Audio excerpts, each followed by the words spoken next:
where Pluto is going to square my natal Pluto. Pluto in Aquarius is going to square my Pluto in Scorpio. Please do a video. No one has done one. And Pluto is moving through the signs. And we are all getting squared.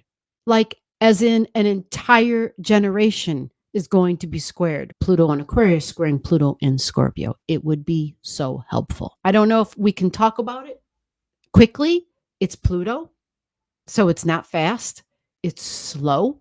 It's thorough because it's Pluto. Got to talk about Aquarius energy. And then we'll talk about Pluto, right? And then it's that mixture of Pluto and Aquarius. What will it be? Go look at history. 1778 to 1798. Also look at 1983 to 1995. That's when Pluto was in Scorpio. So if you pay attention to your life, and even if you weren't alive then, look at history, intensity, and power, because Pluto does really well in Scorpio. Pluto's at home in Scorpio. So there's a stronger emphasis on power, on things that are raw, like talking about the pains and the hurts. Scorpio energy is really kind of hidden. When Pluto in Aquarius throws squares and tension and stress to Pluto in Scorpio. Pluto is about changing and transforming. We know that. But it's not just, it doesn't do it on a surface level. Think of Pluto as being below the surface. But you know how if you have a problem with your sewer and your plumbing and the pipes and you don't know about it until something happens, because it's, it's stuff that's below the surface. And so we don't know there's an issue until something occurs. And it's intense and deep and powerful. It's deep. It's so deep. It's so intense. It's deep. So Pluto can often be fear. It can often be something so painful you don't have words to express it. But it can also be things that are immaterial and the tangible, depending upon what sign it's in. Obviously, Pluto and Scorpio, we're talking about tragedies. We're talking about hurts. We're talking about things that people have been through. We think of PTSD.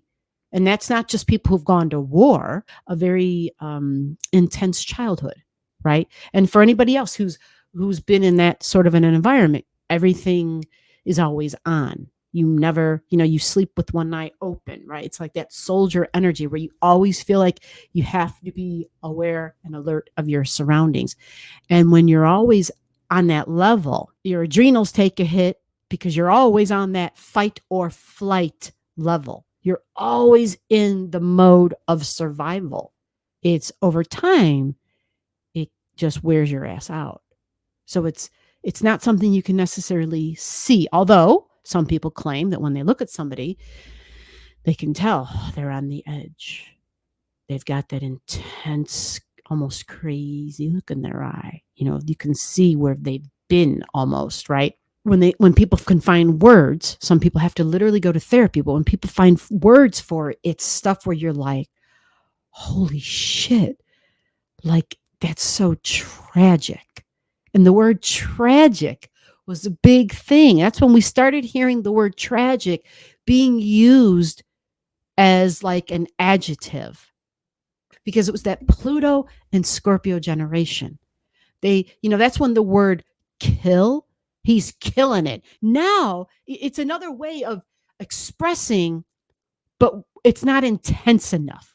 So we're using words of action as adjectives, right? You're like, hey, I made this awesome cake, or this excellent dessert, or this great dish.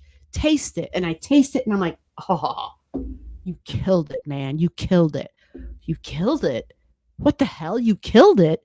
I'm thinking you killed it is like, I don't know, you ran something over, you killed it. Taking these tragic words, intense words, and using them to describe something in a very intense way. I wanted to say over the top, almost dramatic, but it's really more about how do I express my intense feelings for this thing or even for this person. It's intense. It's intense. They feel like, God, they're so over the top. They're so dramatic. Like every little thing they express like they went through hell and back to get through something, even though others may feel as though, wow, you didn't really go through that much, but yet they're expressing like they went through a whole lot. This isn't to belittle or to take down a notch anything anybody's been through. It's not to say that. It's trying to give examples of how the Pluto and Scorpio energy, how we're seeing it in our lives, how we're seeing how it has shown up. Because when we can see how it has shown up, we can then see what will happen when there's a challenge to it. Pluto and Aquarius. Okay. So the Pluto energy is all about power and intensity.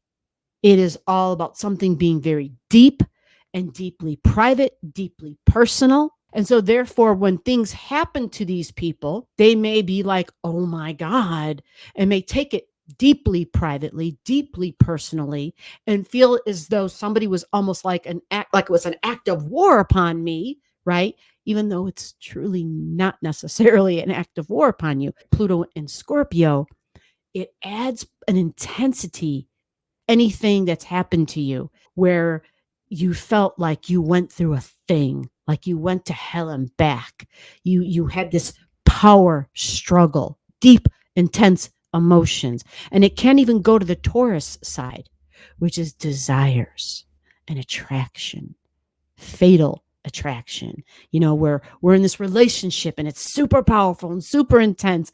And I'm just, man, that person is for me, right? So sometimes that can happen. And so there can be that Venus stuff involved too. An intense love, an intense desire. So we always got to be cautious about the desire factor, especially if we are people who have Pluto and Scorpio. So Pluto and Scorpio is raw energy.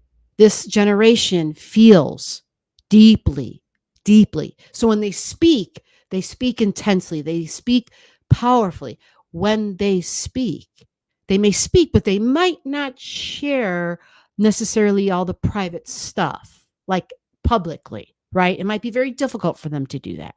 And then there may be others, depending upon other things in their chart, where when they're talking, that's what they're talking about, right? They're talking about shit that's deep, shit that's very private, very personal. And they're not, it's opposite of our grandparents. It's opposite of my parents, right? Where it was, we don't talk about that. The silent generation. It's like, oh no, we're here to talk about this shit that's deeply personal, that's deeply private, and to change and transform it because we're bringing it up into the light. We're talking about it. That's Pluto, something that's deep down below and hidden, and we need to bring it up to the light because it's the only way we can see, okay, this is what's hurting, this is what's broken, or this is where the wound is. This is where the hurt is. This is the thing that needs some attention. We bring some light to it.